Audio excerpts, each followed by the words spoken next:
Vamos a dar comienzo a la jornada de esta mañana, que iniciará con el panel de expertos a cargo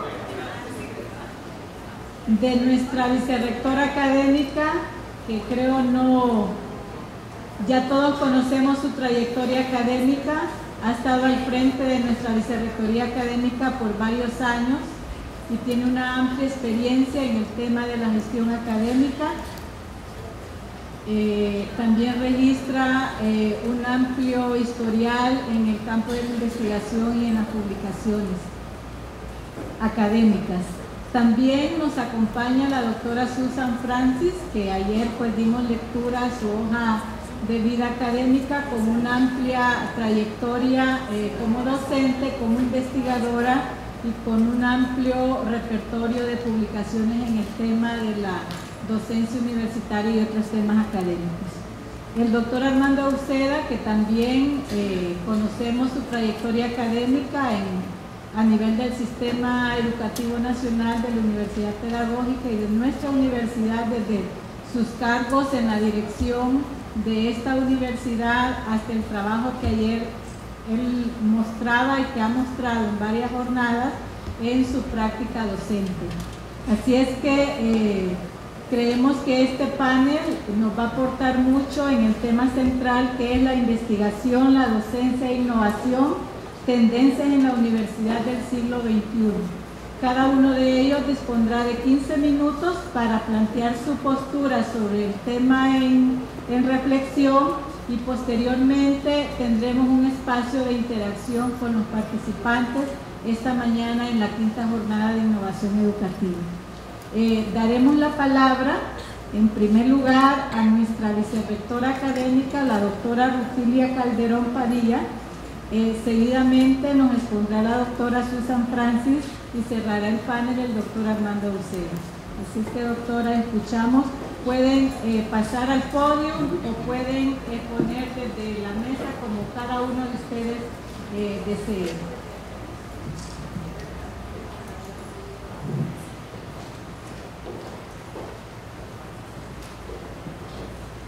Buen día a todos y a todas, y nuevamente gracias por la oportunidad de poder compartir con ustedes, en este caso, más algunas reflexiones. Este es un panel y la técnica de panel nos invita a abordar un mismo tema, objeto, problema, desde diferentes perspectivas.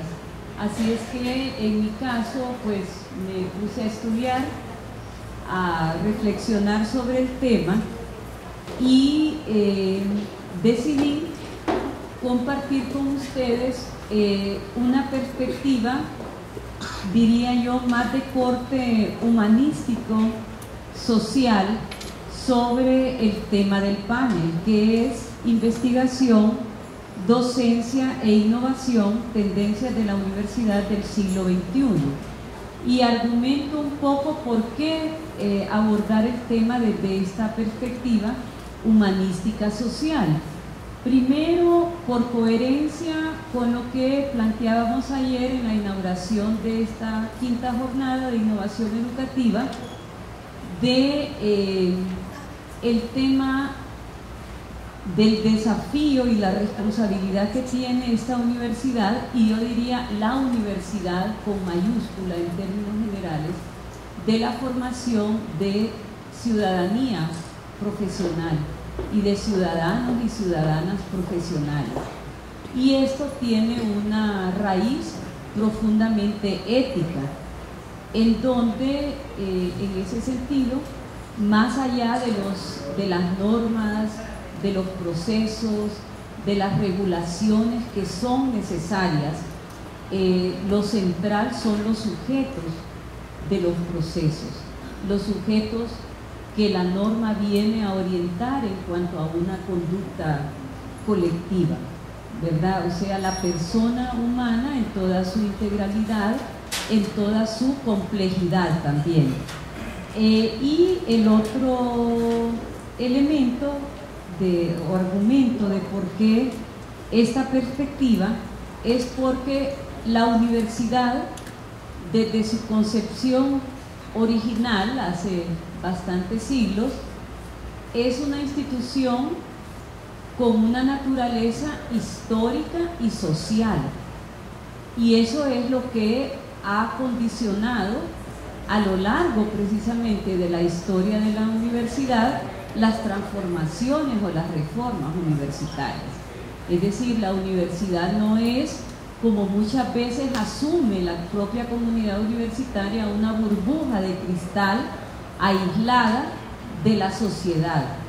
Lo que hoy es la universidad en general y la Universidad Nacional Autónoma de Honduras en lo particular está condicionado fuertemente por lo que hoy es la sociedad hondureña y, en un contexto más amplio, la sociedad centroamericana.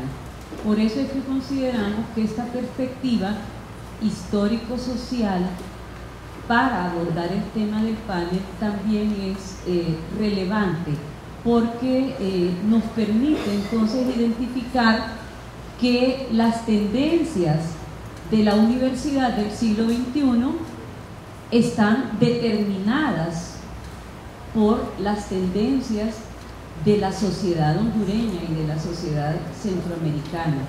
Y mal haríamos, como nos lo plantean autores como Carlos Tunerman, como Edgar Morin, en pensar o repensar la universidad aisladamente de la sociedad. Entonces, esos son los dos argumentos por qué opté por esta perspectiva para mi intervención. Ya entrando en materia, entonces, desde esa mirada centrada en la persona, en los sujetos del proceso académico universitario y en ese proceso histórico y social que condiciona la universidad, una primera reflexión surge del planteamiento precisamente de Edgar Morin cuando define lo que él llama los 6 ejes estratégicos para desarrollar un método transdisciplinario. Es decir, con mucha frecuencia nuestro discurso de autoridades y de profesores universitarios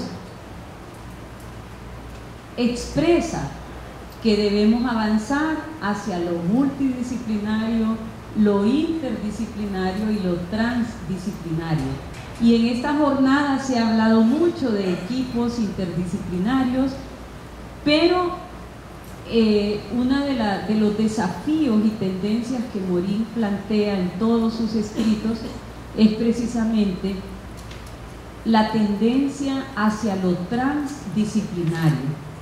Y lo transdisciplinario, ¿qué es? Y aquí haciendo un esfuerzo, espero no inútil, de síntesis, porque es un tema sumamente complejo, es dar origen a nuevos objetos de estudio y de trabajo que respondan a nuevas realidades. Y hasta ahora, por lo menos, la UNESCO solo reconoce una ciencia transdisciplinaria, que es la ecología. ¿Por qué? Porque la ecología viene a plantear un nuevo objeto de estudio y de trabajo, viene a reclamar una nueva forma de entender la naturaleza, no como ajena a la persona, y incluso cuestiona el concepto de medio ambiente, porque como se dice incluso a veces jocosamente, es que ya el medio nos separa. Entonces dice la UNESCO, eliminemos ese término de medio ambiente, hablemos de ambiente, pero quitémosle el medio, porque entonces siempre vamos a estar poniendo barreras entre lo que somos como personas individuales y colectivas y el ambiente. El ambiente hoy debe ser entendido, dice desde este concepto transdisciplinario, como una extensión, como una ampliación de lo que somos las personas.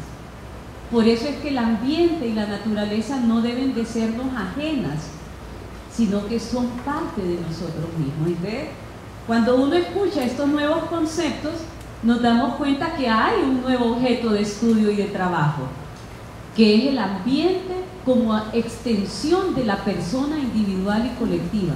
Por eso es que la UNESCO dice, quizás en el siglo XXI el único campo científico verdaderamente transdisciplinario es la ecología, desde esta concepción de la naturaleza y del ambiente como extensiones, como ampliaciones, como parte de la persona individual y colectiva. Entonces, desde ese planteamiento de Edgar Morin, él dice que el cuarto eje estratégico para ir avanzando hacia esa visión transdisciplinaria es la reinvención del futuro y el repensar del pasado, textualmente de Edgar Morin. Entonces, quiero centrar mi participación en esas dos nociones. ¿Qué implicaciones tienen en lo concreto para la universidad del siglo XXI?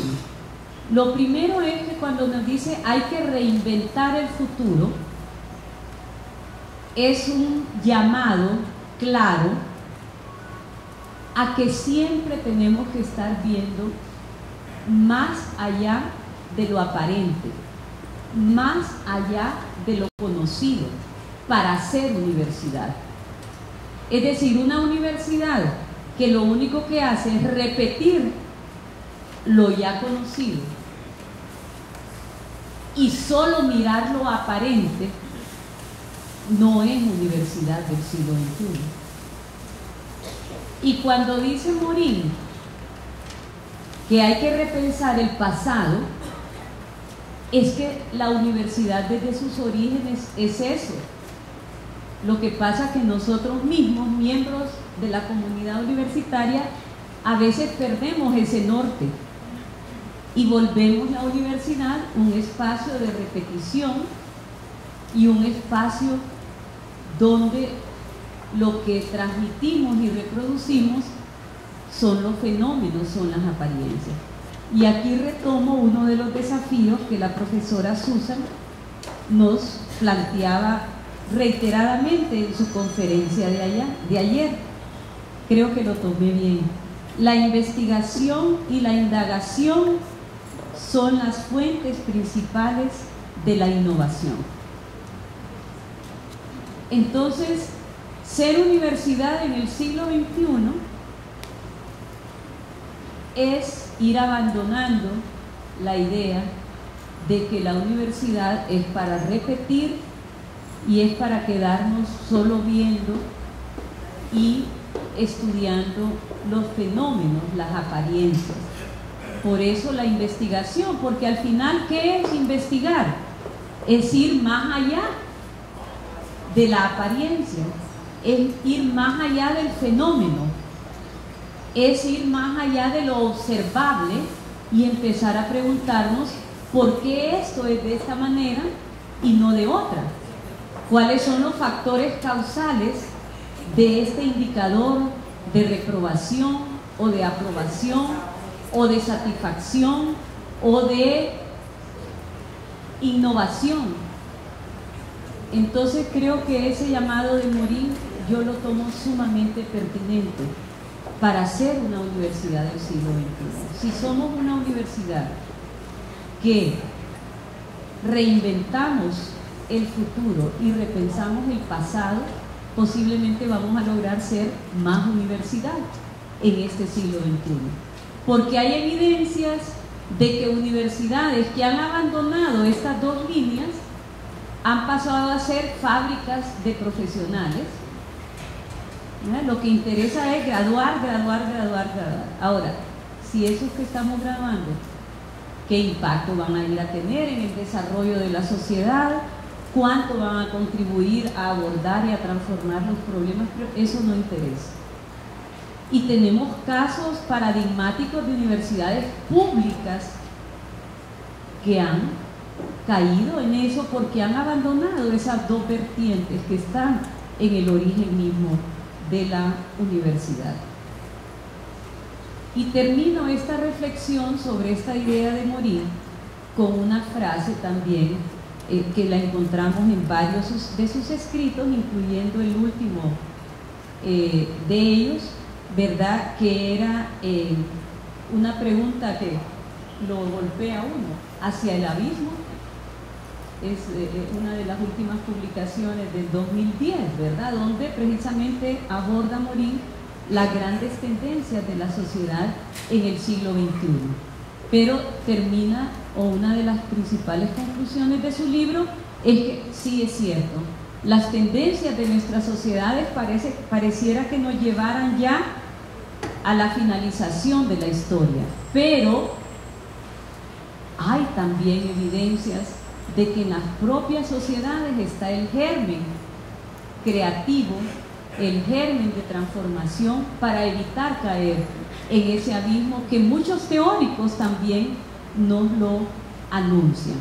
Y a eso quiero referirme en esta segunda parte final, ya voy cerrando, de estos teóricos o analistas de las tendencias sociales o de las sociedades. Y tomé dos de referencia por ser académicos. Uno de ellos, que es Daron Acemoglu, que es del MIT, del Instituto Tecnológico de Massachusetts. Y él en el 2013 lanza, ¿verdad?, lo que él llama las grandes tendencias del siglo XXI. Es un artículo que ha sido objeto de análisis, de crítica, de tesis de doctorado. Ya estaba viendo que hay como 3 tesistas de doctorado de Europa, Estados Unidos y Sudamérica estudiando el planteamiento de Acemoglu, y él dice que identifica 10 grandes tendencias. La revolución de los derechos humanos, avanzamos hacia sociedades más incluyentes. Un futuro donde la tecnología humanizada, oigan bien, de un profesor PhD del MIT, un futuro de la tecnología humanizada y de sentido de la tecnología para el bienestar común. Para los que piensan que el MIT es solo tecnología dura, es la reflexión de uno de los principales profesores. Un comportamiento del crecimiento económico hacia nuevos imperios, China, Japón. Crecimiento económico inequitativo, o sea, Acemoglu considera que el tema de las equidades y de las exclusiones, incluyendo el acceso a la educación superior, se van a profundizar. La transformación de las formas del trabajo y de la organización del trabajo. Y él aquí llama la atención de qué tanto estamos pensando en los nuevos perfiles profesionales cuando hacemos rediseño curricular. Generalmente solo nos quedamos en el perfil de egreso, pero pocas veces, y nos lo decía la profesora Susan ayer, estamos pensando en los nuevos perfiles y nichos profesionales. La revolución de la salud. Acemoglu considera que la salud y las ciencias de la salud, entre ellas la biología, que ya está siendo la pionera, la revolución del conocimiento del siglo XXI, tiene una base fundamental en la biología, en la química y en la física. Son los 3 pilares de la revolución del conocimiento en el siglo XXI. Entonces, él toma con mucha fuerza. Entonces, esas son algunas de las grandes tendencias, y también habla de una tendencia, el siglo de paz, y cómo la cultura de paz debe de pasar a ser un objeto de estudio y trabajo en las universidades. Digo yo, no andamos tan distantes, tenemos lo esencial de la reforma: ética, identidad nacional, cultura para la construcción de ciudadanía. Qué bueno que estamos en esa gran tendencia. Y por otro lado, tomé otro referente sobre tendencias del siglo XXI, que es Jérôme Bildet.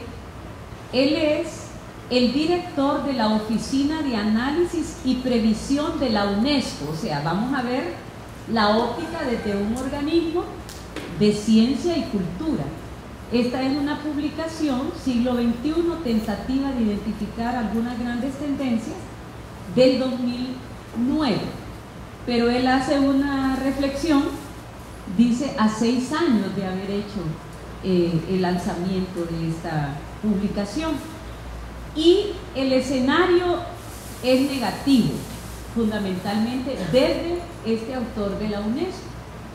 Él habla de polarización extrema, como los fundamentalismos son los que van a venir a dominar en buena parte todo lo que es el tema de paz, a comprometer el tema de paz, y así lo expresa: mayores amenazas a la paz, la seguridad y los derechos humanos, agudización demográfica, mayor deterioro ambiental, crecimiento del abismo digital, la mundialización se deshumaniza, mayor protagonismo de la mujer, pluralidad cultural y digital, y termina con una tendencia: el hombre domestica al hombre.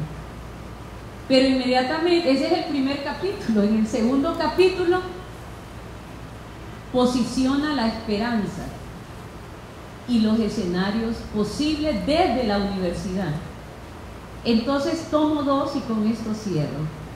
En relación al crecimiento del abismo digital, que lo vivimos, consulté anoche las estadísticas del organismo centroamericano de TICS, y seguimos siendo el segundo país de Centroamérica con menor acceso directo a Internet. 11%, ya mejoramos, pasamos de 7 a 11. 11% de las 8,5 millones de hondureños y hondureñas tenemos acceso directo a Internet. O sea que la brecha es grande. Costa Rica anda bastante bien, ¿no? Pero todavía creo que tienen 36, miraba anoche, pero anda mucho mejor que nosotros. Y dice BINDEC, para la universidad la tendencia es: ok, avancen en la cibercultura acompañada de una ciberética. O sea, cómo toda esta implementación de las innovaciones en las tecnologías de información y comunicación tienen un sentido y un contenido profundamente ético, y no generar más exclusión, más brecha, más desvalorización, etc. Y la otra que tomo, porque nos toca directamente el tema de la jornada, cuando dice la pluralidad cultural y digital. Y esto lo relaciona directamente con un discurso muy fuerte entre nosotros en la universidad, que es la famosa flexibilidad curricular. Y ayer también la profesora Susan nos lo decía: la tecnología tiene sentido y significado cuando se contextualiza. Ojo con recetas que homogenicen las disciplinas y los campos del conocimiento. El uso de las TIC para fines educativos en física no es el mismo que en medicina, no es el mismo que en economía. Entonces, cuando hagamos nuestras capacitaciones, nuestros ejercicios de implementación, contextualicemos, tomemos las bases conceptuales y teóricas de nuestras disciplinas, y ahí no nos vamos a perder. Entonces no es el ejercicio meramente operativo, es el ejercicio científico, disciplinar y pedagógico, para lograr que esta tendencia de la pluralidad cultural y digital también se dé en nuestra universidad.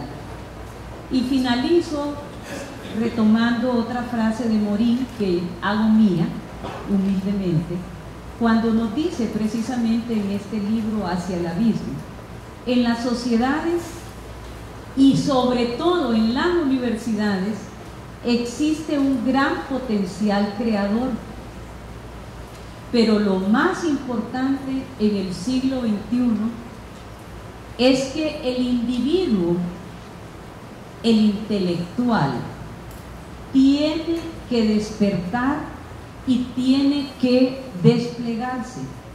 No puede seguir pensando que es el amo y señor de la ciencia, la técnica y la innovación. Y alguien más cercano a nosotros, Carlos Tunerman de Nicaragua, que lo hemos tenido aquí de conferencista, cuando nos dice, precisamente frente a estos escenarios que a veces nos parecen sumamente pesimistas, y les leo y con esto termino, y disculpa si me he extendido más de lo que me habían dado. Dice, la tecnología no me está ayudando. Acá. La informática y la telemática, la revolución en las comunicaciones han integrado a la especie humana en una sola sociedad universal, pero dividida por una cortina de oro que separa a los que usufructan el bien común de las tecnologías de la información y la comunicación con aquellos que van quedando excluidos. Por eso, una tendencia innegable de la Universidad del siglo XXI es cada vez ser una institución más incluyente, más humana y más comprometida no solo con ella misma, sino con nosotros. Muchas gracias.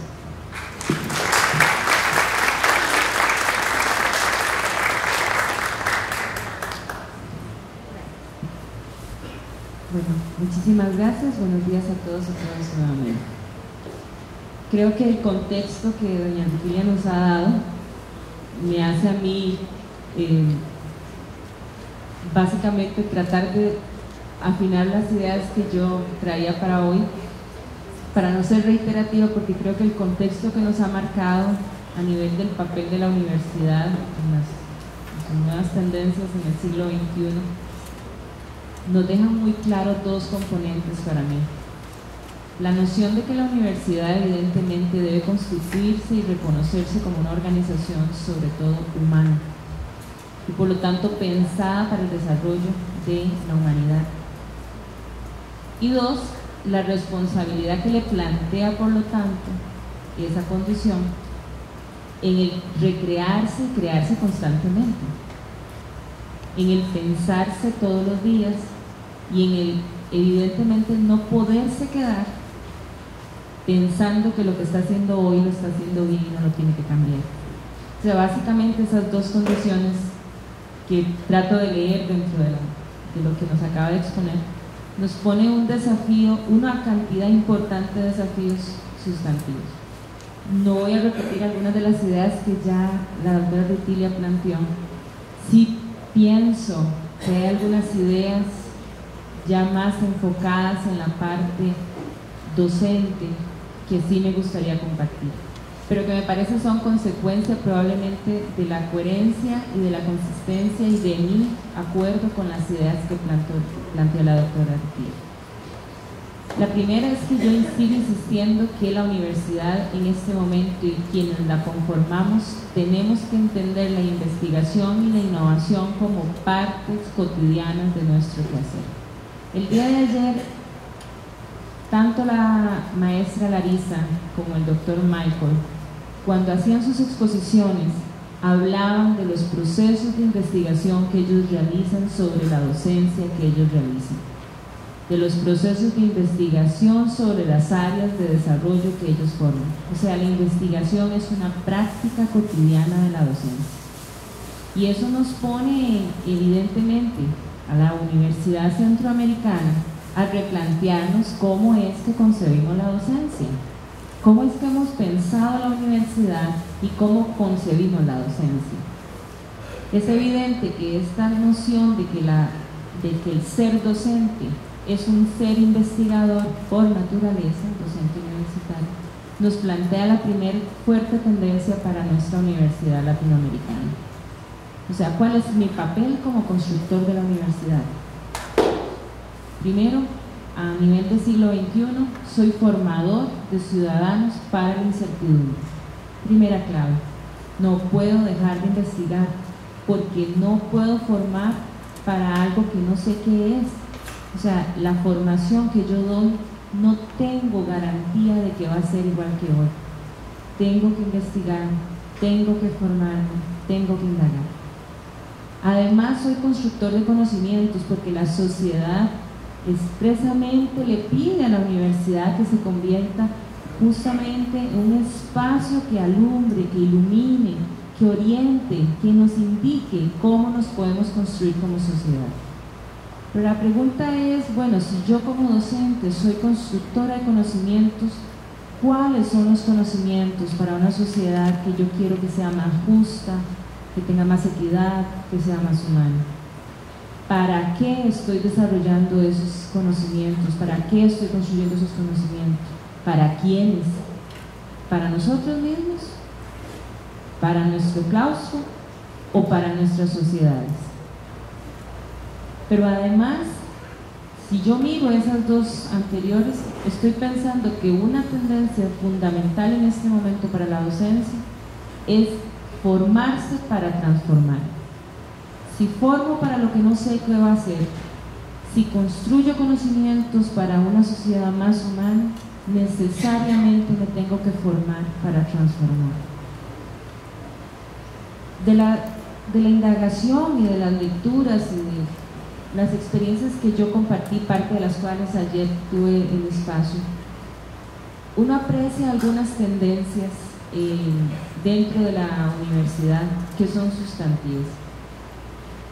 A nivel conceptual, ya no podemos seguir pensando que los escenarios actuales no nos están comprometiendo con ciertas capacidades.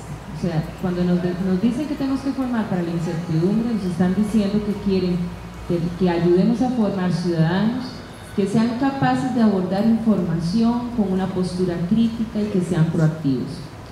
Ejemplo de eso son todos los planteamientos y reestructuraciones curriculares que últimamente han tocado a las puertas de las universidades con más insistencia. Les pongo un ejemplo básico, del cual tenemos varias posiciones, es por ejemplo el enfoque basado por competencias.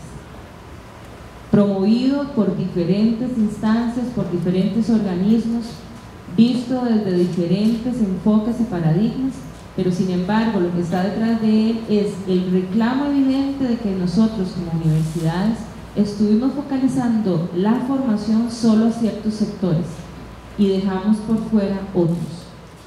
Por ejemplo, en mi país el estudio de graduados planteaba que gente y personas del área de la administración de negocios eran capaces de resolver todos los elementos conceptuales y teóricos del área, pero no podían escribir una carta para pedir empleo. No eran capaces tampoco las personas de ponerse de acuerdo para trabajar en equipos, pero sí se sabían las teorías completas. En eso tenían muy buena calificación. El escenario de estar promoviendo diseños curriculares o propuestas curriculares con núcleos de ese tipo, como el de competencias o por proyectos o núcleos problemáticos, como cualquiera de los enfoques que ustedes quieran ubicar, nos sitúa en un reclamo evidente de que la formación en este momento de las personas requiere también no solo los conocimientos bases, sino también capacidades para saber qué hacer con la información, qué hacer cuando estamos en determinados problemas, cuál es esa dimensión deontológica y ética que va a caracterizar al profesional y al ciudadano de esta sociedad. Pero además, cómo plantea la proactividad la capacidad para transformar un mundo que no sabemos cómo va a ser. No es gratuito, por lo tanto, las tendencias que en este momento plantean la necesidad de promover espacios de aprendizaje colaborativo, aprendizajes por equipos, procesos de comunicación, el aprendizaje ubicuo, que nos sitúa ya en la idea de que nosotros no aprendemos solo aquí, sino que estamos aprendiendo en el pasillo, estamos aprendiendo en la soda, no sé si aquí llaman soda también, ¿sí? Estamos aprendiendo en el autobús, estamos aprendiendo en el supermercado, estamos aprendiendo en todos los espacios, no solo aquí en la universidad. Este tipo de elementos nos hacen reconocer que por lo tanto nosotros como docentes estamos ante una propuesta de diferentes maneras de interpretar el acto docente, nuevas formas de hacer docencia, nuevas estrategias y nuevas formas, por lo tanto, de evaluar también, de valorar esos procesos y esos aprendizajes de nuestros estudiantes. Ayer un poco lo decía, la tendencia en la actualidad es a reconocer a los sujetos del proceso educativo como entes fundamentales de todas las decisiones que se toman. En este momento hay que saber quién es nuestro estudiante, quién es la persona que accede a la universidad para lograr formarse como ciudadano y dentro de esa ciudadanía una de sus facetas ser profesional. ¿Qué características tiene? ¿Qué conoce? ¿Qué sabe? ¿Cuál es su perspectiva sobre la vida? ¿Cómo reconoce su rol transformador dentro de la sociedad? De ahí que las tendencias a favorecer nociones metodológicas estén basadas también en el planteamiento de, por ejemplo, estrategias como el Team-Based Learning o el aprendizaje basado en problemas, el aprendizaje colaborativo y cooperativo, estrategias de investigación. O sea, estamos hablando de nuevas formas de hacer docencia. Esa es una tendencia marcada, sobre todo en esta universidad del siglo XXI. No es posible pensar la docencia igual. Hay que recorrer nuevas maneras. Ahora, esas nuevas maneras no pueden convertirse en un activismo. Por lo tanto, es muy importante, muy importante pensar en cómo fundamentamos esas nuevas maneras y esas nuevas tendencias de hacer docencia. Ya la doctora Rutilia planteó lo del acceso, que es muy conveniente revisarlo, quienes tienen posibilidades de formarse. Ayer, cuando estuvimos viendo las dos conferencias, nos plantean la idea de los MOOC como la posibilidad de que la universidad abra sus puertas a todas las personas que no tienen posibilidad de formarse profesionalmente dentro de la universidad. Entonces estamos hablando de una tendencia de la universidad de puertas abiertas. Más allá de los procesos de extensión universitaria como los conocemos hasta la fecha, las nuevas tendencias plantean la posibilidad de que la universidad se instale ahora dentro de la sociedad, no como un edificio, sino a partir de prácticas y actividades donde se transpira la universidad por todos los sitios. Para mí no hay nada más bello que observar, por ejemplo, en los espacios de la universidad, cómo coexisten diferentes poblaciones. Ya no solo vemos adolescentes, también vemos niños, vemos adultos mayores. En mi país, por ejemplo, la pirámide ya dio vuelta, ya está invertida. Y la formación en este momento de las universidades estatales costarricenses está pensada ya no solo para el grueso de personas que se van a formar profesionalmente con edades que ayer dijimos muy concentradas en la adolescencia, sino también para todo el espectro de adultos mayores que conformamos probablemente de aquí a unos 40 años el grueso de población costarricense. La universidad tiene que aprender a lograr formar esta población también. La diversidad y la inclusión se convierten en dos elementos sustantivos y aquí el planteamiento más interesante en relación con los MOOC es cuánto de esa masividad que se les plantea está en detrimento de la calidad de lo que se les propone. La doctora Larisa ayer planteaba un espacio muy importante de cuestionamiento sobre la necesidad de revisar lo que ella planteó como colaboración dentro de espacios masivos. Aparece la figura que ayer ninguno de los dos la planteó, pero es el DOC también, que por sus siglas es curso abierto en línea distribuido, y es el curso que se piensa justamente para poder lograr capturar la población focalizada y que la condición de ser masivo no pierda la calidad. Esta es otra tendencia en este momento en la educación superior, no solo los MOOC, sino también los DOC. Y una tendencia que no podemos desligar evidentemente, pero que sí tenemos que tener una postura muy crítica sobre ella, es la inserción de las tecnologías de la comunicación y la información expresamente. Doctora, ¿me permite un momento el cuaderno? Ya se lo devuelvo. Okay. Esto es una tecnología. Desde que apareció el papiro y logró pasar a hacer esto, eso es tecnología. es portable, yo la puedo llevar conmigo a todo lado. Es móvil, pero no es digital. Y ahí es donde está la diferencia. Pero igual es tecnología móvil, portable, que va conmigo a todo lado, recupera información, guarda información. Es lo mismo que hace esto.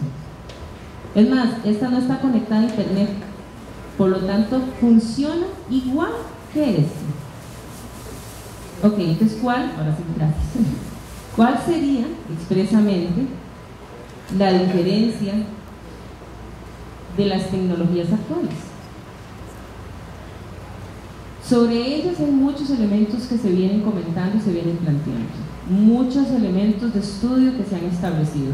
Algunas categorías, como por ejemplo el Homo sapiens, con Z, el SAP. Yo no voy a asumir postura en relación en este momento con eso, pero sí nos dejan algunas ideas que son sustantivas de analizar.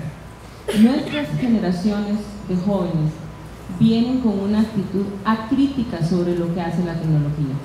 Ellos viven con ella, trabajan con ella, inclusive, bueno, yo tengo 2 hijos que tienen edades de adolescencia y cuando se les olvida el famoso aparato, el mundo se cae. O sea, es una actitud completamente acrítica sobre qué es posible y qué es viable hacer con ellos. Esta es una responsabilidad de nosotros. ¿Qué es y para qué es que nosotros vamos a hacer con esa tecnología? ¿Qué es lo que un profesional, un ciudadano de la sociedad hondureña, centroamericana, puede hacer con esa tecnología? ¿Cómo con esa tecnología puede ser responsable y capaz de transformar una sociedad para que sea más humana? Estamos hablando de que la información está en este momento, por tendencia, deslocalizada.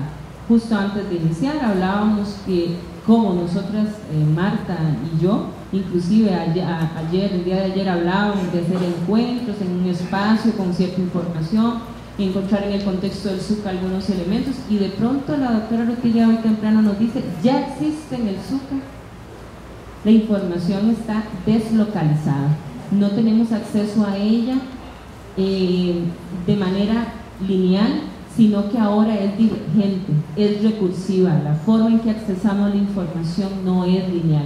Antes íbamos a la biblioteca y sacábamos el libro, ahora tenemos que ir en el mar a empezar a aplicar criterios para encontrar de manera recursiva o divergente la información. Significa, por lo tanto, que nuestras generaciones, ante una deslocalización de la información, ante una actitud poco crítica sobre qué se puede hacer con ella, pero además una característica de portabilidad de información impresionante como nunca antes, nuestra generación se están formando y están aprendiendo sin orientación, sin educación y sin formación. La tendencia en el mundo actual es esa. La universidad tiene una responsabilidad sustantiva en la formación, en la educación y en la orientación de lo que es posible hacer con las tecnologías. Y finalmente, para terminar, 2 tendencias que son sustantivas y son las formas en las cuales la universidad se ha visto, yo diría que implicada y además de implicada, interpelada, a reconstruirse, es la noción de comunidades y redes. Yo ayer decía, la docencia es un ejercicio en solitario. El reto y el desafío es trabajar en comunidad y trabajar en red. Pongo el ejemplo de una red que nosotros estamos trabajando en la Universidad de Costa Rica, creada en el 2008, se llama Red Institucional de Formación y Evaluación Docente. El mayor de los problemas para esta red ha sido aprender a trabajar en red, porque la universidad es una estructura jerarquizada y es muy difícil trabajar horizontalmente. Sigue persistiendo la estructura de que vos sos la jefe de tal, vos estás en tal lado, la unidad académica, tengo que pedirle permiso al jefe tal. La posibilidad de reconocernos como pares que colaboramos y construimos en una estructura deslocalizada jerárquicamente es muy complicado. Nosotros tenemos exactamente, ya vamos a cumplir 8 años de estar aprendiendo a trabajar en red. Y aprender a trabajar significa que se desligan los elementos de jerarquía, se reconocen todos como personas que podemos aprender, que donde mi fortaleza comienza, finaliza la del otro, y que donde mi fortaleza finaliza, empieza la fortaleza del otro. Pero los roles ya no son los establecidos formalmente, jerárquicamente. No porque yo sea la directora, se supone que sé más. Más bien sería la llamada a aprender más del resto. En esta red, para poder trabajar justamente la noción de comunidades, establecimos un proyecto que se llama Docencia de Puertas Abiertas. Porque justamente los problemas que ahorita abordamos, ya la doctora ya lo indicó, no tienen características disciplinares, no se pueden resolver disciplinarmente. Necesitamos un nivel interdisciplinar y ojalá lleguemos a la transdisciplinariedad, que es como una aspiración, creo yo, bastante fuerte. El problema del agua no le pertenece a los biólogos, nos pertenece a todos. El problema de la pobreza no nos pertenece a los economistas, nos pertenece a todos. Entonces, ¿cómo lograr abordar el problema, los problemas, y cómo contribuir en la formación de nuestros estudiantes para que reconozcan que tienen que establecerse redes de comunicación y de formación para poder abordar los problemas? Este proyecto de docencia de puertas abiertas lo que establece es la posibilidad de que entre todos justamente podamos resolver problemas que los estudiantes, docentes van desarrollando y van identificando, pero no porque Susan es experta en evaluación, porque Marta es experta en tecnologías, sino porque todos tenemos una experiencia que pueda eventualmente apoyar a ese docente que identificó un problema que puede ser un problema de carácter interdisciplinar o puede ser un problema de carácter pedagógico docente. El último encuentro que tuvimos estuvo muy interesante porque uno de los compañeros, que es de biología, viene y dice que tiene 6 años de estar trabajando con justamente una metodología basada en equipos, pero resulta que igual que don Michael se entera que después de 6 años los mismos aprendizajes que logra con el método tradicional los está logrando con el método del Team-Based Learning, o sea, no pasó nada. Entonces la pregunta es, ¿qué hacemos? Y iniciamos el proceso de poder conversar, comunicarnos y establecer cómo resolver ese problema. El otro ejemplo que tenemos es de internacionalización, que también el profesor viene y plantea que su área de trabajo requiere abordar la internacionalización, pero él es de comunicación colectiva nada más. ¿Cómo se logra abordar el problema de la internacionalización desde la comunicación colectiva?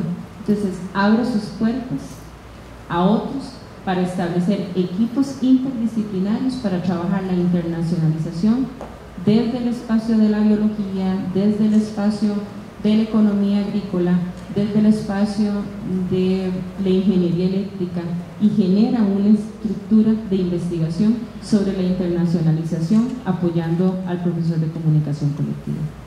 Esta es una tendencia que supone formarse, supone poder apoyarnos entre nosotros. Pero como ustedes pueden ver, estas tendencias lo único que nos están indicando es que si queremos hacer un cambio, como dijo Einstein, no podemos seguir haciendo las cosas de la misma manera.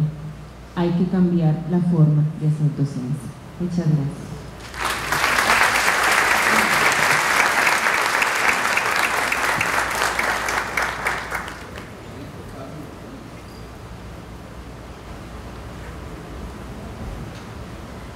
Muy buenos días.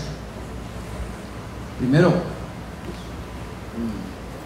gran placer y agradezco a la Dirección de Innovación Educativa, su personal académico, su personal técnico, por esta invitación que me han hecho para participar en compañía de dos mujeres brillantes, mujeres de este siglo, en el cual han recalcado el papel de los profesores universitarios, de los retos que tienen en este siglo XXI. Para mí va a ser fácil porque han desplegado una reflexión teórica práctica que facilita lo que uno tiene que agregar. Nosotros, los profesores universitarios, en nuestras universidades, en este siglo XXI, nuestro papel va más allá de simplemente enseñar, como ocurrió cuando yo me inicié como docente. Enseñar y transmitir conocimiento usualmente generado por otros. Ese es el gran reto que tenemos. Esta es una nueva visión, una nueva misión del profesorado universitario que nos invita a que activamente contribuyamos con lo que se enseña, con lo que se piensa, con lo que se practica en la universidad del siglo XXI, en el contexto de las sociedades del siglo XXI. Pero antes de agregar a esta reflexión sueños que probablemente nos cueste después explicar a nosotros mismos, voy a hacer una pregunta que es muy dura, y la pregunta es relacionada con la universidad hondureña, pública o privada, con la universidad centroamericana o con la universidad latinoamericana. ¿Qué hemos sido? ¿Qué somos? ¿Y qué seremos las universidades en el siglo XXI? ¿Qué será la universidad hondureña a medida que avanza el siglo? Bueno, yo voy a decir algo. Esto es la respuesta que yo he encontrado después de casi 40 años de ser profesor universitario. Es que hemos cometido un error no solo en la universidad, sino en la apreciación de la sociedad hondureña. Y en el caso de la universidad de la universidad hondureña, de la universidad latinoamericana, es que no hemos sido la típica universidad de investigación que miramos y admiramos en Europa y Estados Unidos, pero agreguémoslo que no lo somos y concluyamos que no lo seremos.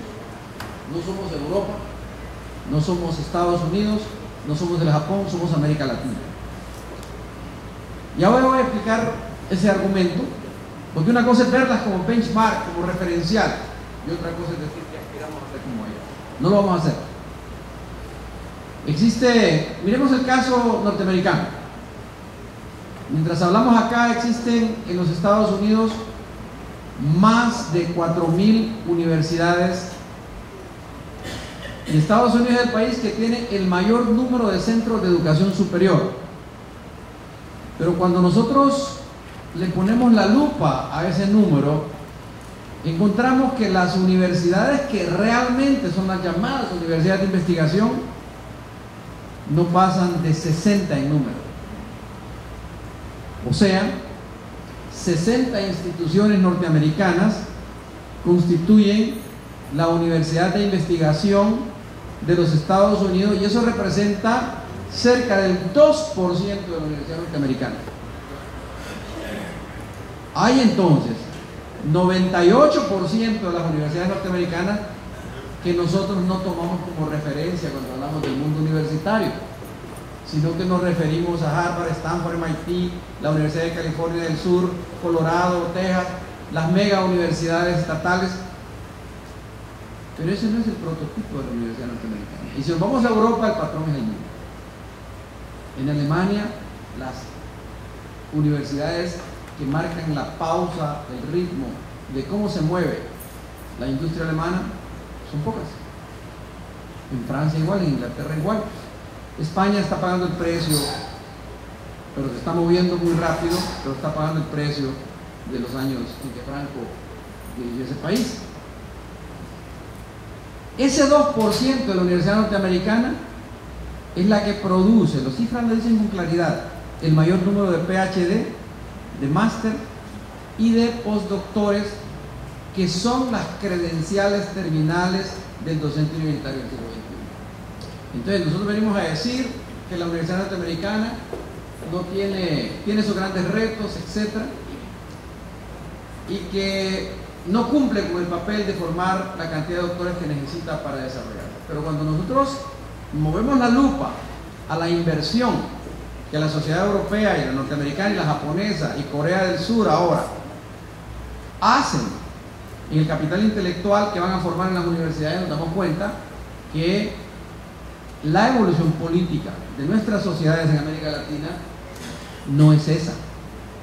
Cuando uno toma la fracción del presupuesto que se invierte en investigación y desarrollo en América Latina, encontramos que es imposible compararlo con lo que está haciendo Corea del Sur.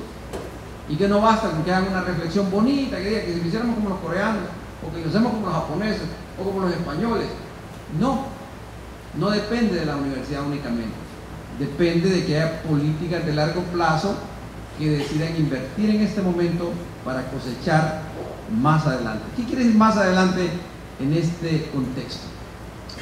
Señalo la Universidad Norteamericana porque mucha gente la pone de referencial.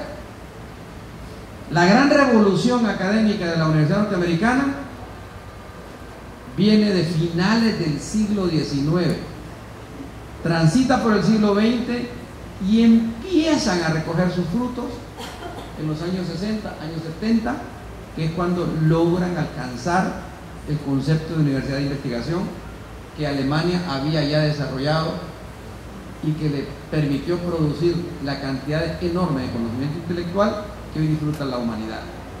O sea, una reforma universitaria de estas toma un siglo. Y la gente quiere que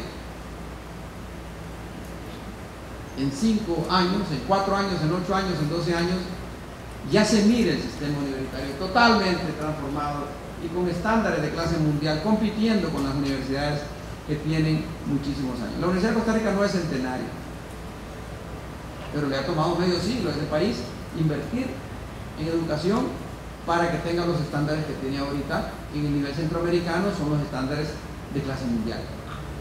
Pero ellos están conscientes que en el nivel latinoamericano no tienen los estándares de clase mundial, que los tiene Brasil y los tiene México.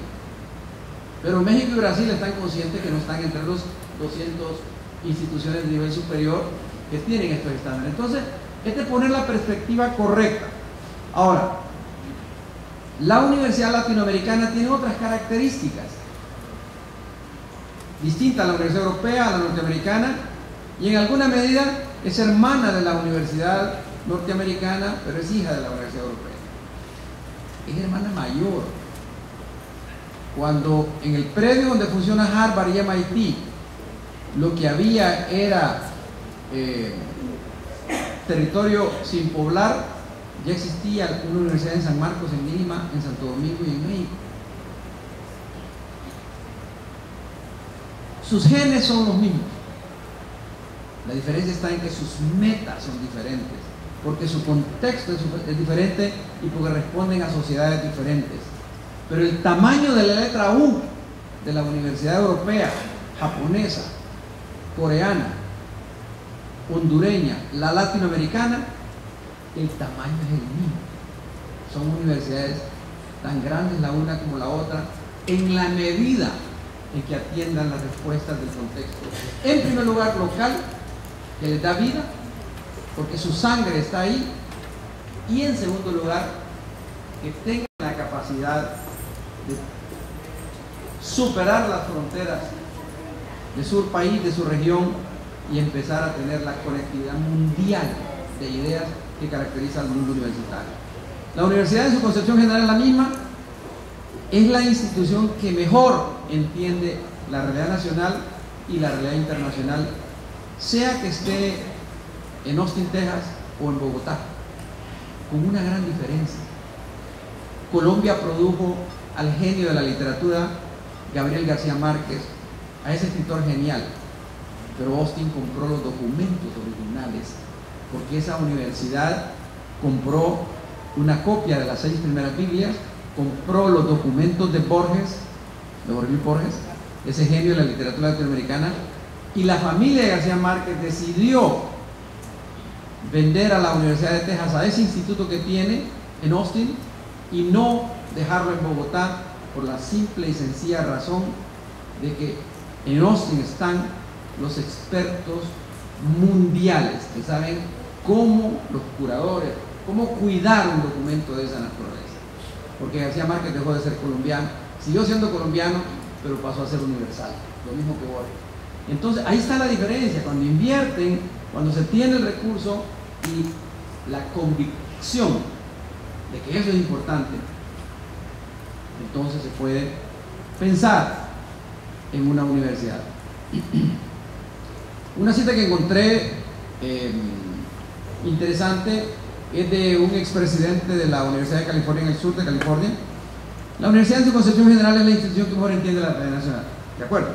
La cita dice: ya alguien ha publicado desde 1520 que solo 80 instituciones, del orden de 80 instituciones, han permanecido continuamente en existencia, ¿verdad?, a lo largo de la historia de la humanidad.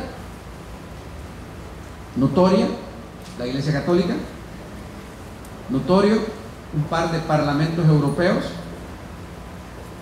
Pero no es un riesgo afirmar que hay entre 70 y 80 instituciones que han sobrevivido continuamente por más de medio siglo y que llevan el nombre de universidades, que sigue siendo cierto que se les acusa de reacias, de oponerse al cambio en muchos casos, pero que la universidad sustenta su comportamiento en que siempre ha permanecido fiel a sus valores. Los valores no pueden cambiar.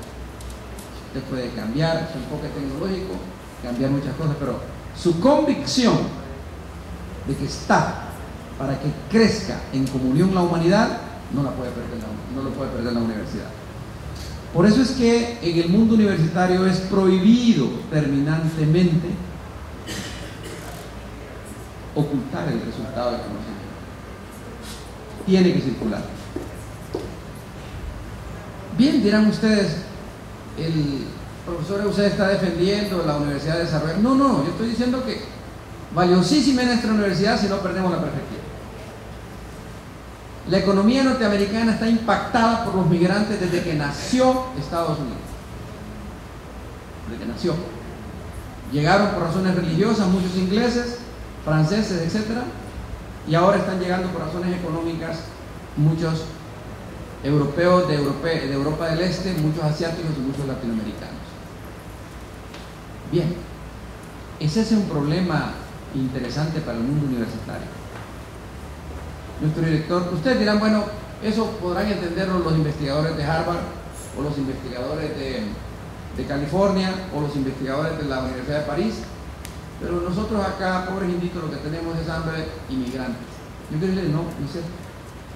Nuestro director de vinculación fue invitado a la Universidad de Harvard a disertar sobre el tema, pero él tiene un PhD, pero es hondureño, y fue invitado a disertar en Harvard sobre este tema. Entonces, sí tenemos que aportar.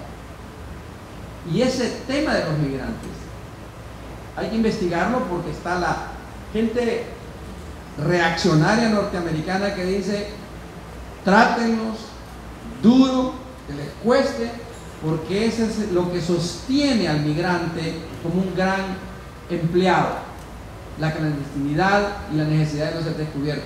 Por eso es un gran trabajador. En cuanto le den papeles se arruina. Esa es la visión del conservador norteamericano, y lo han externado, versus la visión humanista que también la hay. Bueno, ¿qué cambios se avecinan para la universidad? La duración de los estudios.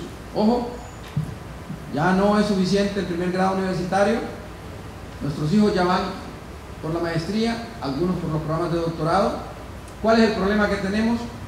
No tenemos como país una oferta lo suficientemente sana. Superamos solo a Belice en la región centroamericana a nivel de posgrado, empatamos con El Salvador, Guatemala nos supera, Costa Rica muy adelante, Costa Rica está muy inferior a México. Todo esto hay cierto grado de relatividad, pero es una tendencia que vamos a reconocer, que los posgrados están a la vuelta de la esquina. El surgimiento de una nueva educación a distancia, y en esto tengamos cuidado, no es versus la educación presencial, es como complemento de la educación presencial. Pero eso también obliga a la universidad. Miren, la universidad no va a dejar de existir, este campus no va a dejar de existir Los campus principales de la universidad en ninguna parte del mundo van a dejar de existir.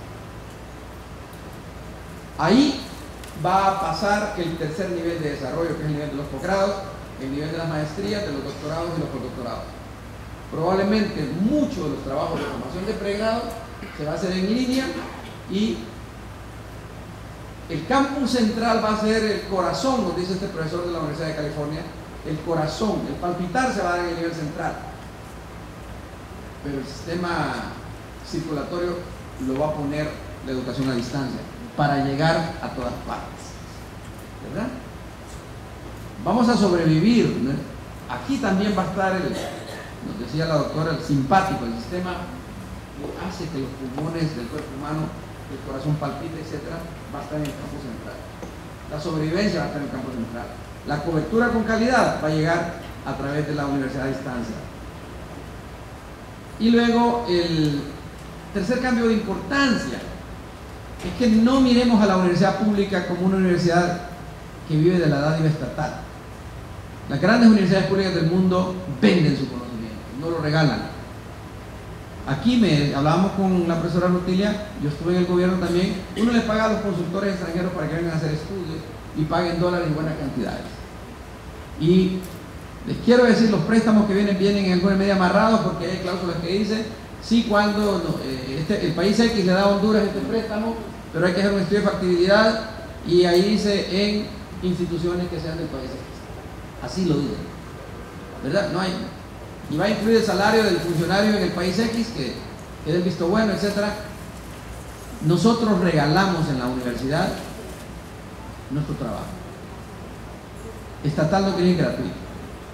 Una vez vinieron acá, me acuerdo, a física, a que les investigaran un choque de una compañía de seguros, porque aquí saben, los físicos saben de esto, de gratis. El profesor les dijo, no, yo a mí me pagan por hacer esto, usted vaya a la tesorería y pague y yo le hago el estudio que usted quiere. Me parece que fue la respuesta correcta.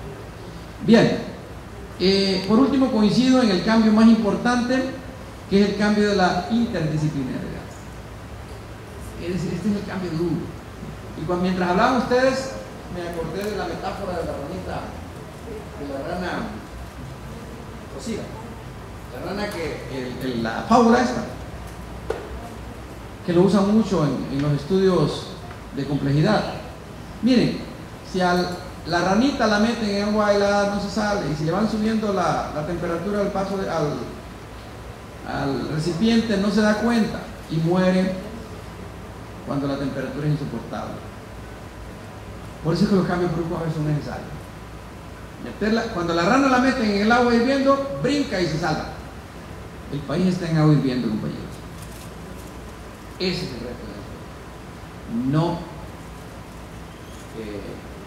morir como muere la ranita si el cambio es muy lento. Siempre en el contexto de estas disciplinas, permítanme tomar una reflexión que tomé hace un par de días de un paper en América del Sur. Bateson, el esposo de una gran antropóloga, Margaret Mead, fue el de esta metáfora de la rana, creo. El cuento no es de él, pero la metáfora la usó. Nosotros vemos la educación como un parto, sí, pero la universidad no es el forceps. Eso me parece una gran idea. No. No somos parteros. Eso hay que tomarlo en cuenta.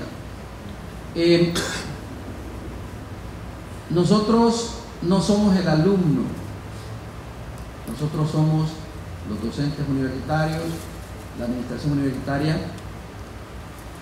Y el concepto de forceps lo reproducimos cuando repetimos en el alumno conceptos de memoria, cuando lo adiestramos siguiendo un enfoque de Pavlov, cuando lo evaluamos con una escala numérica que le da un alto porcentaje, un gran valor al que saque el número más elevado. Es claro que eso no es cierto. La evaluación así es una farsa, así nos enseñaron en el pasado. La doctora es especialista en evaluación y ayer hablábamos de este tema. ese tipo de evaluación es fácil, no sirve para nada, más que para desfigurar lo que estamos haciendo. La educación es un proceso, es de relaciones humanas, es de creatividad sobre lo nuevo, va más allá de la institución universitaria. La educación no fragmenta la realidad, como lo han dicho ellas, la integra. Mira el árbol simultáneamente al bosque, comprende procesos macroscópicos, holísticos, ecológicos, y evita que el que se educa pase a ser un número en la sociedad. Gracias.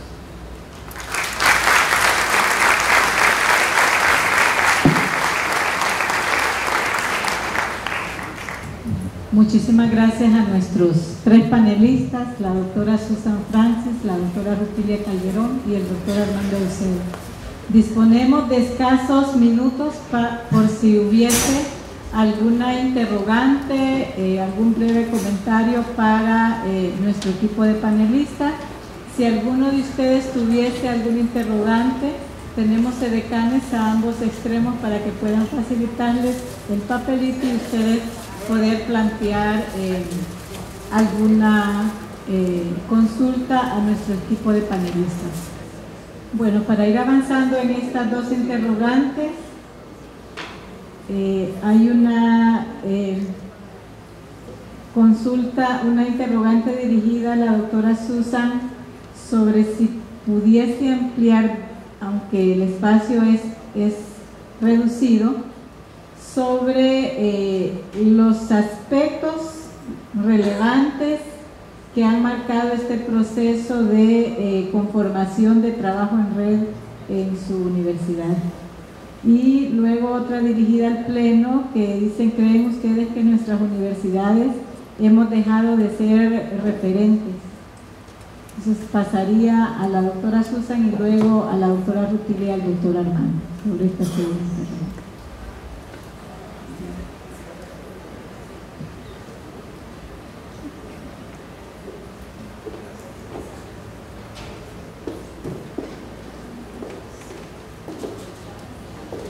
Ahorita va este bloque y luego tenemos un segundo bloque con el que cerraremos.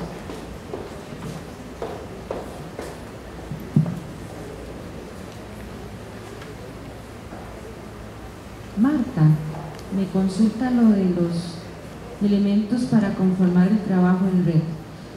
En el 2008, la Universidad de Costa Rica identifica que tiene una cantidad importante de personas e instancias dedicadas a la formación del docente universitario y que todas esas experiencias están desligadas de sí y están duplicando esfuerzos y por lo tanto es una inversión de recursos no bien contemplada por la universidad. Entonces se establece que la mejor figura para poder potenciar no es crear un centro, no es crear una nueva instancia, sino unir a estos grupos de personas e instancias en una red. Voy a tratar de ser muy concisa porque la idea que yo les planteaba era que trabajar en red es difícil porque no sabemos trabajar en red, porque generalmente aprendemos a trabajar en estructuras jerarquizadas y la red no es una estructura jerarquizada, es una estructura horizontal de colaboración. Yo pertenezco a una red porque quiero, 1. 2, pertenezco a una red porque tengo algo que ofrecer y algo que recibir, ¿sí? Entonces, aprender dentro de la universidad a trabajar una relación horizontal en ese sentido es muy complicada porque siempre hemos estado amparados, por lo menos en la Universidad de Costa Rica, a usted le dicen: bueno, usted tiene tiempo completo, su carga académica es tantas horas en esto, tantas horas en esto, tantas horas en eso y tantas horas en eso. Y en esas horas nunca hay espacio para compartir con otros, nunca hay espacio para intercambiar, nunca hay espacio ni siquiera para reflexionar, como para pensemos, ¿verdad? En voz alta, digamos cosas, por lo menos generemos algún tipo de reflexión. En el 2008, cuando nosotros hicimos ¿qué hacemos con tantas instancias y personas? Decimos, hagamos que nos convirtamos en una red. Entonces, ¿cuáles son aspectos muy importantes para constituirse en una red? Uno, hay que aprender a trabajar en red. Y de eso, los mejores espacios para aprender a trabajar en red es preguntarle a otros que han trabajado en red. Es el mejor espacio. Compartan con gente que ha estado trabajando en red. Que les diga tanto cómo fue que lo lograron y en dónde fue que se cayeron y se tuvieron que volver a levantar y cómo se levantaron. Dos, muy importante, todos sabemos algo y todos no sabemos algo. Y entonces, en ese aprender a trabajar en red también hay que reconocer que no sabemos todo. Entonces, las actividades no pueden ser de un experto hacia el resto, sino que las actividades en red tienen que ser un espacio de intercambio, conversatorios. Nosotros hemos llamado a las actividades de nosotros lenguajeos, es la palabra que usa Humberto Maturana para plantear la idea de conversar. Hemos trabajado tertulias, entonces convocamos a la hora del almuerzo, todos llevamos la lonchera, le decimos nosotros, y en la hora del almuerzo hablamos de una situación sobre docencia o un profesor nos expone una innovación, pero la idea es que no hay alguien que dirige la actividad, sino que entre todos intercambiamos. El tercer aspecto muy importante es posicionar la red dentro de la institución para que se reconozca que no es un lugar al que se va, sino que la red vive en toda la institución. Significa que no hay una oficina donde se llega a la red, sino que la red está tanto en una facultad o está en un profesor, está en ese espacio. Pero para eso se necesita posicionar esa idea en la institución. Y finalmente la red se vive y se construye siempre que hay ideas. No necesitamos algo concreto hecho. Una idea la mueve. Digamos que esos fueron los tres aspectos que nosotros más detallamos como red. Y digo que es difícil, insisto, porque la universidad es una institución organizada, estructurada jerárquicamente, y la red es un escenario deslocalizado y horizontal. No se puede ubicar en una oficina y no tiene verticalidad. Entonces ahí es donde cuesta quitarse la idea de que aquella persona es mi jefe o sabe más, y que yo vea a aquella persona con una persona con la que voy a aprender con ella. Voy a, previo, doctora, le pido a los panelistas darle lectura para que las puedan abordar en sus intervenciones. Una dirigida a la doctora Rutilia y al doctor Uceda por ser parte de la comunidad de la UNAV, orientada a qué estrategias puede seguir la institución para la adquisición de tecnología, para superar la necesidad de tecnología, tanto a nivel de equipo y a nivel de conectividad. El otro tema es qué se puede hacer o qué estrategias se pueden impulsar para mejorar la calidad académica cuando hay escasa formación a nivel doctoral en las distintas áreas disciplinares que ofrece la universidad, y qué hacer para lograr esa equidad entre la educación a distancia y la enseñanza presencial y que no estén tan desarticuladas. Y para la doctora Susan, cómo promocionan e incentivan en Costa Rica la investigación en la modalidad a distancia, en educación a distancia. Estas serían las interrogantes ya completas para el equipo. No sé si complementa, finaliza la doctora Susan, luego la doctora Rutilia y el doctor Bien, las necesidades de investigación que se plantean dentro del espacio costarricense, yo creo que no sería, digamos, no podría ser exhaustiva. Igual lo que haría es compartir la experiencia que tengo. No podría, por lo tanto, generalizarla. Esta sería como una aclaración importante. Sin embargo, la investigación en el espacio de educación a distancia, por objeto, ha sido, digamos, mejor desarrollada por la Universidad Estatal a distancia. Ellos recientemente crearon una vicerrectoría donde han estado trabajando el espacio de la educación a distancia. Ahora, lo que tiene que ver con educación en línea y educación virtual, nosotros hacemos una diferencia ahí. La educación a distancia puede utilizar la educación virtual, pero la educación a distancia podría también utilizar otros canales. Entonces, dentro de la Universidad de Costa Rica, lo que tiene que ver con la educación virtual, se trabaja a nivel de investigación en tres niveles. Uno, a nivel de institutos de investigación, toda vez que un investigador o un equipo de investigadores identifica elementos que tienen que ver con la educación virtual y establece un proyecto de investigación. En la universidad, para poder investigar con fondos, usted debe presentar el proyecto y el proyecto concursa para saber si hay fondos o no. No es una garantía presentarlo. Así que uno decide si investiga con fondos o si no se los... uno decide si no le aprueban los fondos, seguir adelante o no. Pero lo que sí puede hacer es inscribirlo como un proyecto de investigación a nivel de la universidad.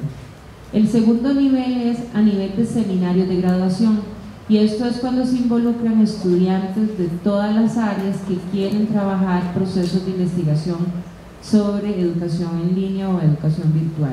Por ejemplo, en este momento la unidad en la que yo dirijo está recibiendo o recibe un promedio de alrededor 3 equipos de seminarios de investigación de estudiantes que vienen de áreas como ingeniería eléctrica, diseño, educación como tal, administración no formal.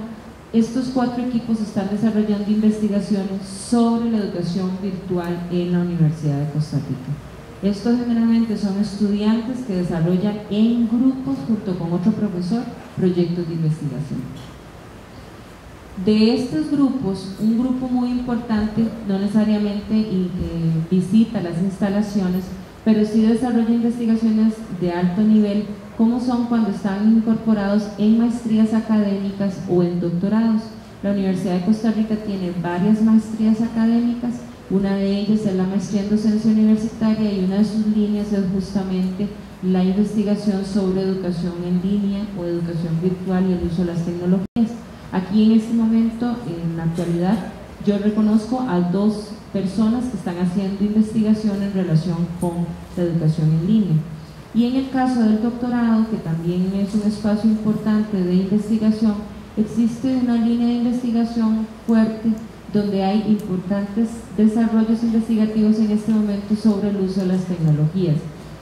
De las últimas 3 investigaciones que se han realizado, destacan 2 de universidades mexicanas, donde se han venido trabajando los papeles en términos sociológicos, que es las relaciones de poder que se establecen en la investigación de escenarios en línea, y la segunda es la aplicación y procesos de formación del personal docente de la universidad, en este caso de Guadalajara. El último nivel corresponde básicamente con las instancias que desarrollamos, procesos de formación para el profesorado universitario, y en este caso la investigación es parte de las actividades, no se inscribe como proyecto ni nada por el estilo, sino que es parte sustantiva. Por año se supone que se debe desarrollar un proyecto que permita alimentar el sistema de información para la toma de decisiones de cómo se va a trabajar los procesos de los siguientes años. Este año, por ejemplo, lo que se está haciendo es una evaluación y un seguimiento del uso de las aulas virtuales que están haciendo los profesores para establecer 3 elementos fundamentales. Uno, caracterizar el uso particularmente, exactamente cuál es el uso que se le da, si solo como repositorio o como espacio para la promoción de aprendizajes. 2, para establecer la incidencia de los procesos de formación, o sea, saber si hay alguna diferencia en particular en cómo el profesorado usa las aulas después de los procesos de formación. Y 3, cuáles son las áreas de capacitación que se requieren más. Básicamente ese es como el plano que trabaja la Universidad de Costa Rica desde las experiencias que yo he tenido. Es posible que me haya quedado alguna experiencia externa o afuera que yo no haya podido capturar porque no la reconozco. Bien, la primera pregunta: ¿creen ustedes que nuestras universidades han dejado de ser referencias? Aquí tomo algo de lo que decía el doctor Euseda. Creo que en Centroamérica, me atrevo a hablar por lo menos de la Universidad Pública Centroamericana, que integra el Consejo Superior Universitario Centroamericano, el SUCA, que hemos tenido oportunidad de ser partícipes durante todo el proceso de esta reforma de nuestra universidad. Me atrevería a decir que en la última década la Universidad Pública Centroamericana está comenzando a ser referente, tanto en cada país como en la región centroamericana, y empieza a hacerlo para universidades de fuera de América Latina, principalmente de Unión Europea. ¿En qué baso esta afirmación? Creo que por lo menos hay 4 o 5 indicadores que la sustentan. La primera de ellas es que la universidad está haciendo espacio de debate y de convocatoria para problemas de país, y podemos hacer un repaso. La doctora Susan nos podrá hablar. Estoy recordando la movilización que se hizo liderada por la UCR, por ejemplo, con el tema del presupuesto, no solo para la universidad pública, sino para educación, ¿verdad?, desde la UCR. O un poco más atrás, en Costa Rica, cuando cambió el modelo de prestación de servicios de la Caja del Seguro Social. Igual, la universidad pública siendo referente alrededor de temas de país. Si vamos a Nicaragua, la universidad pública fue la convocante y la sede de todo el debate sobre el TLC de Nicaragua con Unión Europea, con China, y se me escapa otra, creo que con Estados Unidos. Ahí los equipos interdisciplinarios de economistas, sociólogos, etcétera, con sus estudios, sus investigaciones, y así podemos ir repasando.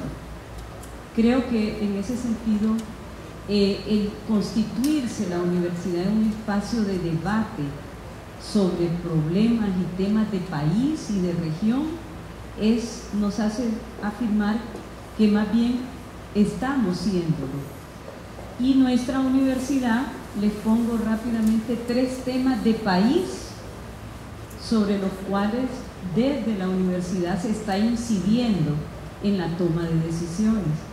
El primero de ellos, de las últimas semanas o meses y años, el tema de seguridad. Yo creo que es un tema de país, en donde principalmente a través del IUPA, del Instituto Universitario de Democracia, Paz y Seguridad, y desde el Observatorio de la Violencia, pero también, por ejemplo, desde la Facultad de Ciencias Económicas, los estudios sobre impacto económico y laboral del problema de violencia en el país, el tema de migración vinculado a pobreza e inseguridad. Entonces, es un tema de país que la universidad es un referente. Otro más reciente, el anteproyecto de ley de protección social, que fue presentado por el presidente de la República al Congreso Nacional y que rápidamente se convocó desde la universidad a una alianza de cerca de 19 organizaciones de sociedad civil, expertas en diferentes campos. Estamos hablando de FOSDE en el tema fiscal y económico, estamos hablando de AIVA en el tema de instituciones de previsión social, estamos hablando de Cáritas y Amón en el tema municipal, etcétera, etcétera, y donde fueron de tal contundencia los argumentos presentados producto de 4 mesas de trabajo interdisciplinarias que estuvimos con la rectora y las 17 o 18 organizaciones en presidencial, debatiendo con los asesores del BID que vinieron de Washington, y la última reunión con la Comisión de Dictamen del Congreso Nacional, y en todas ellas, de tal manera que ahora se está elaborando como dictamen un nuevo anteproyecto, en donde la expectativa es que los argumentos planteados desde la universidad como espacio de convocatoria y debate sobre este tema de país estén incorporados.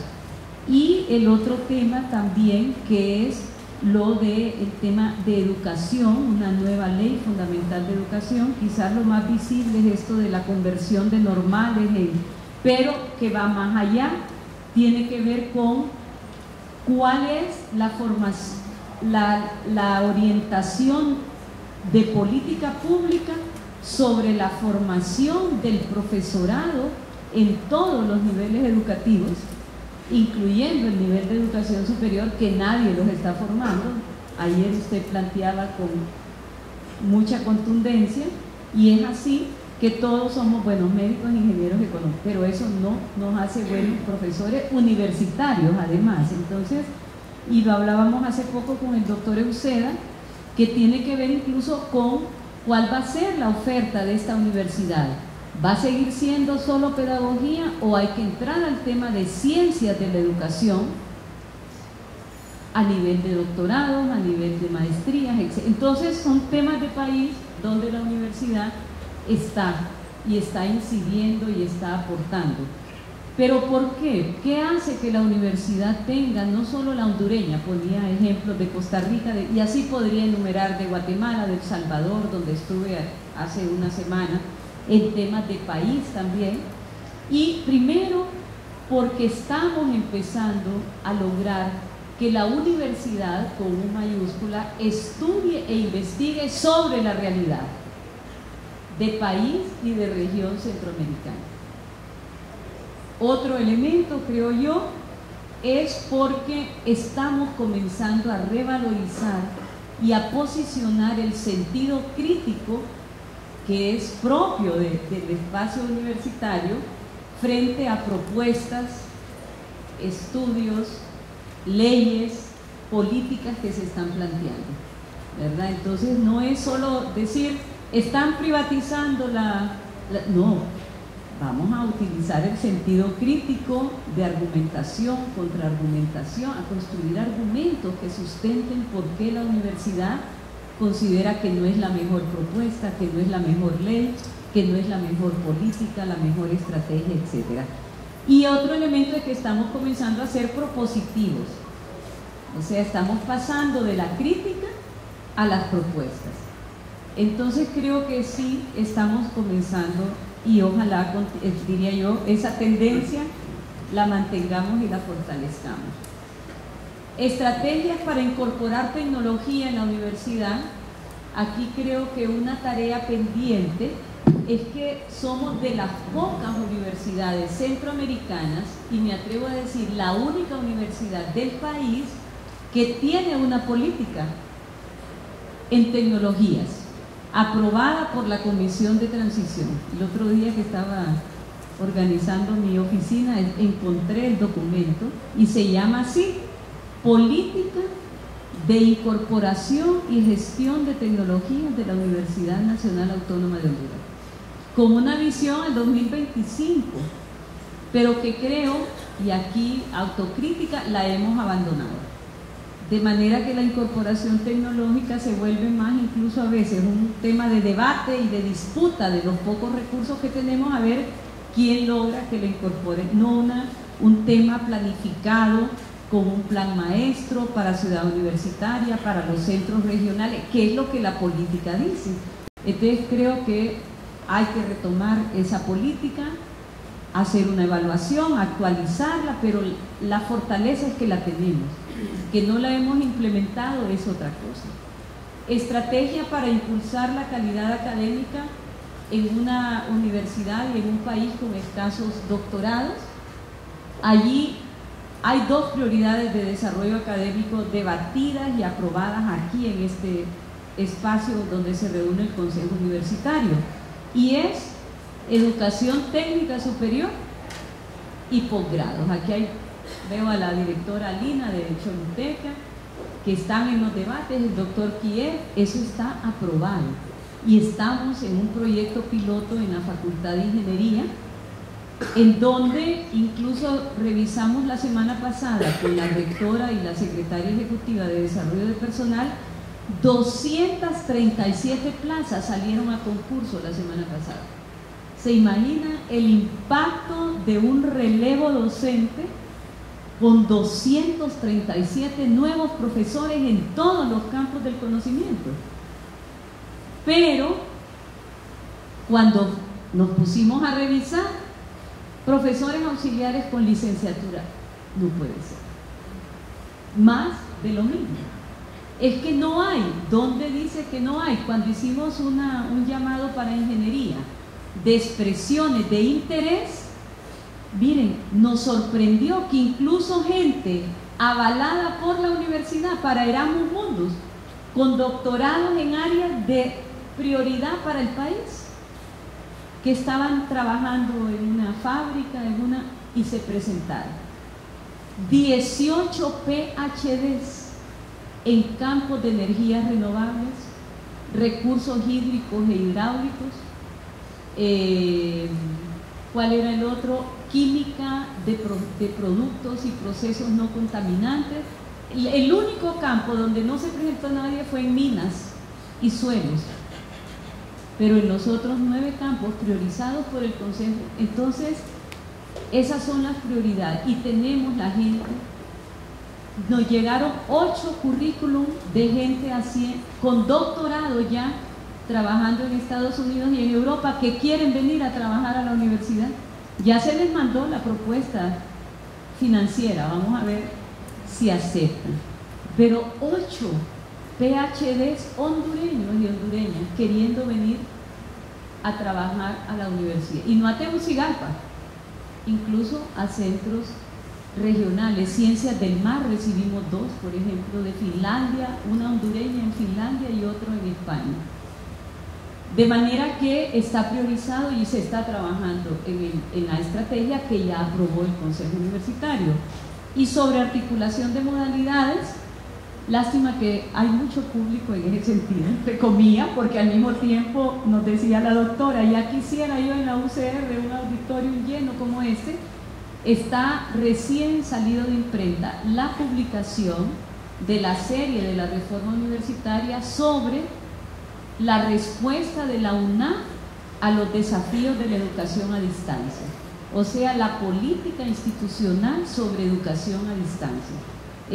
La estamos subiendo a la web, así que creo que el lunes ya va a estar disponible en la web, igual que el modelo educativo y las otras series, las otras publicaciones de la serie, pero ahí se define claramente cómo es que la universidad está proponiendo y desarrollando la articulación entre la modalidad presencial y la modalidad a distancia. Así es que no me voy a extender sobre eso, sino invitarles a estar pendientes y que bajen el documento de la web los que no tengan oportunidad de tenerlo impreso, pero ya creo que el viernes lo distribuimos aquí en el Consejo Universitario, el viernes pasado que hubo sesión, o antepasado, así es que el lunes ya va a estar disponible en formato digital.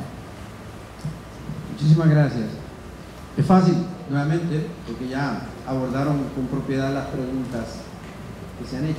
Yo quiero agregar que se resalta 2 o 3 problemas centrales que tiene la Universidad Hondureña. Primero, no nos vamos a engañar, hay un serio problema en la educación a distancia y en la educación virtual en Honduras, en todas las universidades, no solo en la Universidad Nacional. En la historia debió quedar, pero no es así, que el profesor se sube en el carro temprano en la madrugada para ir a dar una tutoría presencial y que maneja 4 horas de Tegucigalpa sea que va por la universidad pedagógica, por una universidad privada o va por la universidad autónoma. Eso debió quedar en el pasado, pero no ha quedado. Sigue siendo una modalidad de entrega. No le restamos mérito académico, lo que queremos decir es que ya hay los mecanismos tecnológicos y la capacidad institucional está para cambiar eso. Normal va a ser como ocurrió cuando la Comisión de Transición pinchó ese tema, que reaccionaron en todos los centros regionales donde había educación a distancia, los profesores, los alumnos y todo el mundo reaccionó preocupados porque venía un cambio en la educación a distancia. Eso es normal, pero hay que hacerlo. No nos vaya a pasar lo de la ranita, hay que hacer el cambio. El otro gran reto es el de los posgrados. Afecta, obviamente, ¿verdad? Cuando yo entré a la universidad, un buen licenciado con 10, 15 años de experiencia era un buen docente universitario. Pero este escenario cambió. Sigue siendo ahora un buen profesor, un licenciado con muchos años de experiencia. Pero lo que dice la rectora, que estemos reclutando recién graduados con los títulos de licenciado para reproducir este proceso, no es correcto. Tenemos que ponernos un mínimo no negociable.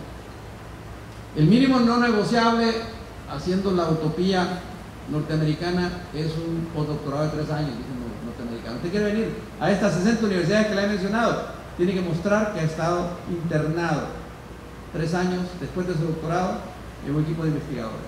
Si no, ni siquiera meta papeles que no lo van a considerar. Nosotros deberíamos tener un mínimo también, tengan su maestría en la disciplina correspondiente. En la disciplina correspondiente. ¿Qué otro?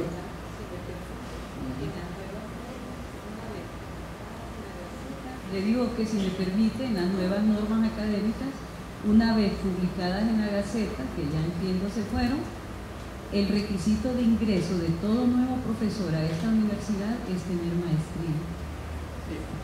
Esa es una gran noticia. Obviamente que va a molestar a algunas personas que están aspirando a entrar por el mecanismo que usualmente se ha usado, pero hay que cambiar. Y por otro lado, viene la pregunta difícil para la universidad. Bueno, ustedes están pidiendo maestrías, pero el sistema no tiene suficientes maestrías para que nosotros podamos estudiar.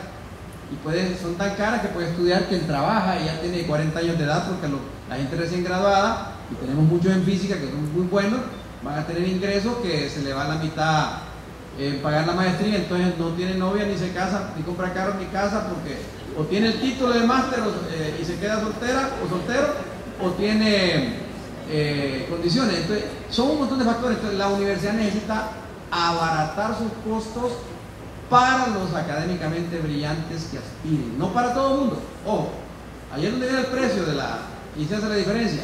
Si usted me muestra sus credenciales académicas o productos académicos, inmediatamente tengo que bajar los costos.